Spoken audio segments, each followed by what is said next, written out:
Hey man, what are you doing? Oh, you're not working on more movie talk stuff, are you? Man, that's all we ever do. We never do anything fun. So Bongo's got his party tonight. I know he's a dick, but Bongo's party, come on.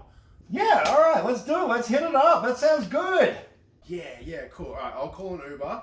Yeah, wicked. This is gonna be awesome. Alright, cool.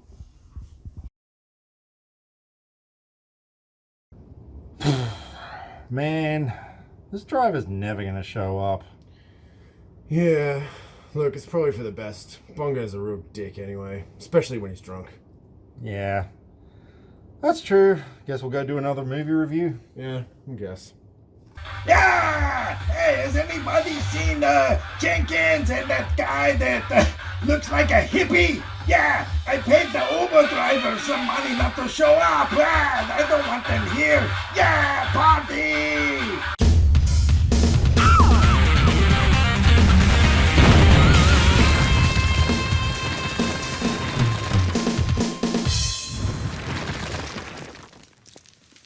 Everybody, how's it going? And welcome to our review of Booksmart, the directorial debut of famous actress Olivia Wilde.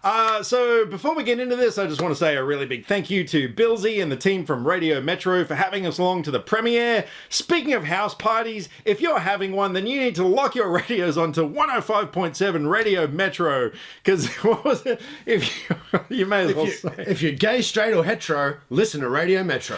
There you go. Alrighty, so Booksmart is a coming-of-age party high school sort of a movie. It stars Caitlin Dever and Beanie Feldstein as a pair of high school seniors who are basically complete squares. They've done nothing in terms of partying all year, and while they're going into good colleges and everything, they suddenly find out that all the people who were partying are also going to college. So they figured, what the heck, let's have one night of letting our hair down and getting wild, and in the meantime discovering some things about their friendship and who they are as people and all that stuff that's important for the feels. So before we went into this movie, I was looking at, 97% on Rotten Tomatoes and a whole bunch of really good reviews, so I didn't go in with expectations as such, but I had high hopes that this movie was going to be good, and yeah, it was. It was. Look, I tried to avoid the hype for this one, a string of the movies we've done previous to this one have been hyped up a fair bit, and this one I really wanted to go into it with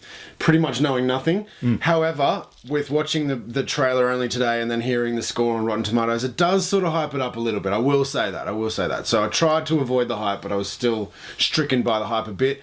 In saying that, though, still a fun ride, and that's really what you're looking for when you go to the flicks, and it's definitely a fun ride. Yeah, absolutely. A lot of people are saying, this is super bad with a female cast, and I think the comparison is probably justified. To me, it was sort of Superbad meets Lady Bird. It was kind of, it was this sort of party flick, but it did have a very indie movie vibe to it. In terms of things I liked about it, Olivia Wilde's direction was absolutely amazing. For a first-time director, everything from, shot choices to overall tone and feel and the performances in this film, especially from the two leads, but every character, all the side characters were hilariously funny and just really well acted. It did have kind of a fresh vibe to it, which we'll get to in a minute. Overall, I had a good time. Yeah, me too. Look, going back to Olivia Wilde's directorial debut, hats off to her. She has smashed it out of the park. And as, if you watch enough movies, you have a fair idea that comedy is hard to direct. It really is. Because it can go either way. Some things that are funny in your banter might not come across on screen. So to do that for your directorial debut and do it this well, wow. In terms of the performances, like I said, the two leads were fantastic. There was one scene in particular that I was just mesmerized by, where the two of them are having an argument, and the whole thing was done in one take, just with the camera swinging back and forth between them. It was a really genius camera setup. It went for quite a while, and it was great. The chemistry between the two, you really believe these two were best friends. And I like the casting in this film as well. they went for, you know, not your typical good-looking Hollywood stars. Like, everyone in this movie looked believable. Everyone looked realistic, which, yeah, I found kind of refreshing. Did you think that? Yes and no. So with going back to the comparison to Superbad, I wouldn't compare this movie to Superbad at all. But the two leads, it's sort of like a, you know, Michael Cera type, Jonah Hill type deal, really, I would say. Yeah. Because, you know, as you said, they're not going for the conventional, like, good-looking, you know, whatever. Not to say they weren't good-looking, of course. I think they are just as well. I mean, yeah, but just I'm talking about your typical, like, you know, conventional, like model-looking. Yeah, that type of thing. Yeah. And I'm so glad they're shying away from that in more movies anyway, like regardless of this movie in particular. So yeah, they've done that really well. And yeah, just again commenting on their chemistry is like second to none. And like so I would sort of go on to say, maybe it's too early to say what we didn't like about the film, but it's not that I didn't like it, but like their chemistry is so endearing that it made up for the laughs that weren't there at times. Because I really do think, again, if you're going to compare it to Superbad, because it is going to get compared a lot, I think Superbad is like outrageous, and this one's like cute. It's more like they're just really cute friends with a funny story rather than just turn the outrageousness up to 11. You know? Yeah, absolutely. I mean, you know, he's not saying that because we're guys and it's like, oh my god, they're girls, they're cute. Like, yeah, I agree. Like it was portrayed that way and intentionally as well. And well, I'll give an example. So in Superbad, right? So Jonah Hill is a real dick to, you know, the other one, and so these ones, they're like, there's scenes in there where they're just complimenting each other about how amazing they look. You know, that's how great. cute this movie is. Yeah. So don't get my words twisted. It's an amazing thing how cute this movie is. It totally is. Absolutely. And it was very relevant for today. You know, this movie, I mean, it was written by 4 women, directed by a woman, largely female cast, but I mean, you know, I didn't get the impression they were forcing feminism down our throats or anything like that. No. But no, you know, and the movie kind of, it was almost like the characters represented various sort of social elements and stuff. Like, yeah, it was really good. But the one thing in this movie that was the absolute highlight for me was the character of Gigi, played by Billie Lourd, the daughter of the late Carrie Fisher.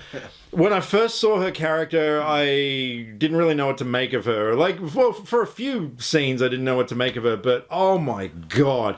Aside from that character being hilariously funny, the performance that Billie gave as well was absolutely electric. Absolutely. And she was the highlight of the whole movie for me. I just loved her so much. Me too. And so her performance and her just aura on that screen for me sort of made me feel like there's another Goldie Hawn for her generation and Anna Faris coming along for her generation. Like, this is the type of you know, what her presence on screen was like singing that out to me. That's why she stole the show. Her character and performance are both top shelf in this film. So look, you know, while we definitely had a good time with the film, at the same time, even though this film did kind of deliver a bit of a fresh angle, not just in terms of the plot, but yeah, giving it that sort of indie film vibe, at the same time, I did kind of feel like I was watching a movie I'd seen several times before. Yeah. You know, and not to say like it was still good, but it just didn't really offer anything that different in terms of other movies of this genre and, you know, plot that we've kind of seen before. And it didn't really give me a feeling like I would rush out and see it again.